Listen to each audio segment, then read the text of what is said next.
السلام علیکم۔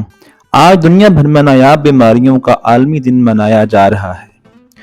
دنیا میں 300 ملین سے زائد افراد ان بیماریوں کا شکار ہیں۔ ایک بیماری کو نایاب اس وقت کہا جاتا ہے جب یہ 2000 میں سے صرف ایک یا اس سے کم افراد کو متاثر کرتی ہے۔ 70% کیسز میں یہ بیماریاں بچپن میں ظاہر ہو جاتی ہیں۔ دنیا کی 5% آبادی ان بیماریوں سے متاثر ہے۔ ان میں سے 72% کی وجوہات موروثی یا جینی آتی ہیں، جبکہ باقی انفیکشنز، الرجی اور ماحولیاتی عوامل کی وجہ سے ہوتے ہیں۔ دنیا بھر میں 6000 سے زائد نایاب بیماریاں موجود ہیں۔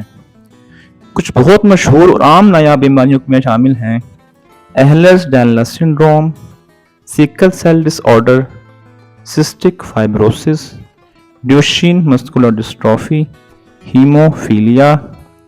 نایاب بیماریوں کے مریضوں کو اوسطاً اپنی بیماری کی تشخیص کے لیے 4 سال انتظار کرنا پڑتا ہے۔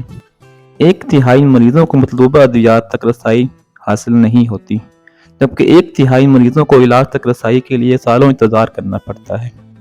صرف 5% بیماریوں کا علاج دستیاب ہے، اور دستیاب علاج بھی کسی عام بیماری کے مقابلے میں کم از کم 7 گنا مہنگا ہے۔ بیماریوں سے بچاؤ کے لیے قدم میرجز کی حوصلہ شکنی کیجیے۔ نوزائیدہ بچوں کی پیدائش کے ساتھ ہی ان بیماریوں کے لیے اسکریننگ لازمی کروائیے۔ آئیے مل کر ان نایاب بیماریوں کے مریضوں کو سپورٹ کریں۔ شکریہ۔